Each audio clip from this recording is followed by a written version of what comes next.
बड़ी खबर के साथ तुलसी पीठाधीश्वर जगत गुरु रामभद्राचार्य ने बुधवार को आगरा में चल रही राम कथा के दौरान हनुमान चालीसा की चौपाइयों में 4 गलतियां बताई हैं, जिसके बाद उन्होंने कहा कि इन गलतियों की वजह से लोग गलत शब्दों का उच्चारण करते हैं। पब्लिशिंग में इन गलतियों को सुधारा जाना चाहिए। जगत गुरु रामभद्राचार्य ने हनुमान चालीसा की चौपाइयों में गलतियां बताते हुए कहा कि एक चौपाई में पढ़ा जाता है कि शंकर सुवन केसरी नंदन, जबकि इसकी जगह शंकर स्वयं केसरी नंदन होना चाहिए, क्योंकि हनुमान जी शंकर जी के पुत्र नहीं बल्कि स्वयं उनका ही रूप है। वहीं 27वीं चौपाई में त्रुटि बताते हुए कहा कि सब पर राम तपस्वी राजा, इसका सही शब्द है सब पर राम राज सिर ताजा। ऐसा ही जगत गुरु ने हनुमान चालीसा की 32वीं चौपाई 38वीं चौपाई में भी गलतियों को गिनाया और जल्द ही इन त्रुटियों के सुधार की भी बात कही है।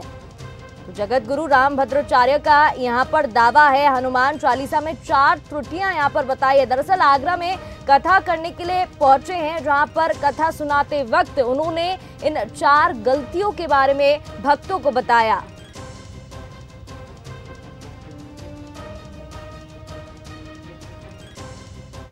शंकर सुवन जो बोला जा रहा है वो गलत है।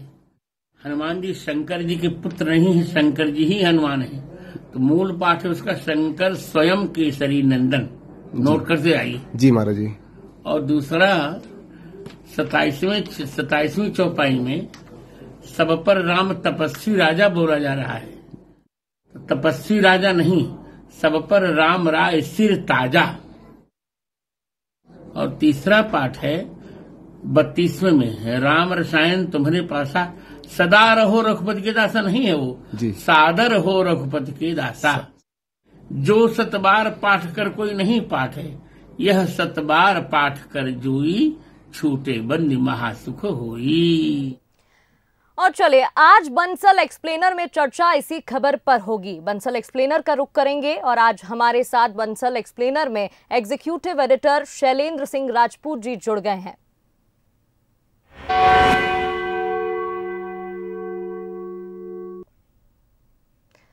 तो चलिए इस खबर पर अधिक चर्चा करेंगे। शैलेंद्र जी, देखिए ये जो खबर है इसके सामने आते ही कई सवाल खड़े होते हैं।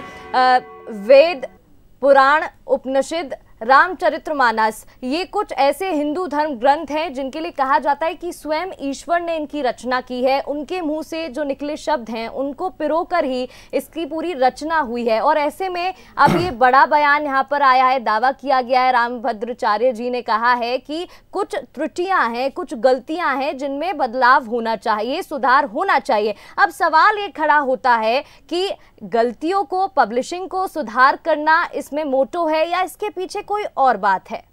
देखिए प्रगति, आपने बड़ी महत्वपूर्ण बात कही है कि इसके जो धर्म ग्रंथ हैं जो हमारे, वो माने जाते हैं कि ईश्वर के वचन है और उनको लिखा गया है। हालांकि रामचरितमानस की बात अलग है, ये 15वीं सदी में लिखी गई तुलसी बाबा के द्वारा, लेकिन इसमें कई सवाल हमेशा से खड़े किए जाते रहे। ये अभी की बात नहीं है। चाहे ऋग्वेद की बात हो जिसमें मांसाहार का उल्लेख है, ऐसा कहा जाता है कि सनातनी शुरू से मांसाहार करते रहे हैं। चाहे तलाक की जब मुद्दा उठा था तब बात हो कि हिंदू धर्म में तलाक का कॉन्सेप्ट है कि नहीं, चाहे बहुविवाह की बात हो, तो ये कुछ चीज़ें हैं जो वर्तमान परिदृश्य में काफ़ी महत्वपूर्ण हो जाती है जब कोई भी बहस छिड़ती है तो समाज में, और 2 विचारधाराएं आमने सामने आती हैं।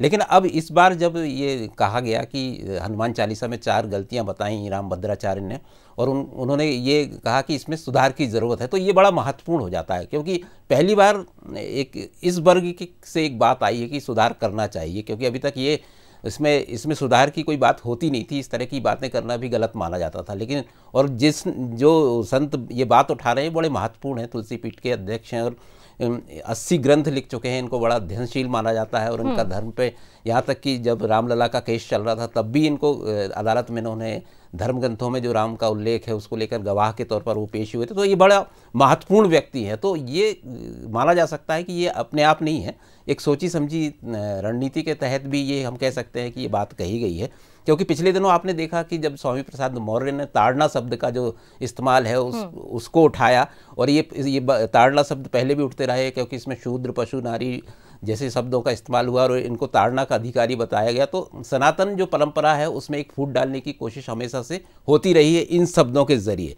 तो उसको एड्रेस करने के लिए कहीं ना कहीं रामभद्राचार्य को आगे किया गया है और एक बात उछाली गई है कि इनमें संशोधन होना चाहिए। अगर हनुमान चालीसा में इस शब्दों का संशोधन होगा तो निश्चित है ताड़ना जैसे शब्द भी उसमें हटाए जाएंगे, ताकि समाज में जो खासतौर से सनातन परंपरा के खिलाफ जो बातें जाती हैं और उसे तो एक वर्ग विशेष का विरोधी माना जाता है, उस चीज़ को एड्रेस किया जाए। तो ये बड़ा सोची समझी रणनीति के तहत हो सकता है किया गया हो। रामभद्राचार्य का चयन जो उनकी बात है वो काफ़ी मान्य बात एक हो सकती है। तो एक प्लेटफॉर्म पे एक बात उछाली गई है और आगे हम देखेंगे कि इसमें और किस तरह से बात आगे बढ़ती है और एक इस चीज़ को एक समाज में जो तोड़ने वाली चीज़ें हैं, धर्म ग्रंथों का इस्तेमाल, शब्दों में जो शब्द हैं वहाँ पर उनका इस्तेमाल कर जो बातें फैलाई जाती हैं, तो उन पर कहीं ना कहीं रोक लगे और सनातन एकता है या जो सनातन परंपरा है उससे ये चीज़ अलग हो सकें। जी बिल्कुल, आगे वाली पीढ़ी भी उसको समझ सके, सीख सके, कहीं ना कहीं ये भी उसका मोटो पीछे रहा है। बहुत बहुत शुक्रिया शैलेंद्र जी तमाम बातचीत के लिए, चर्चा के लिए। आगे बढ़ते हैं।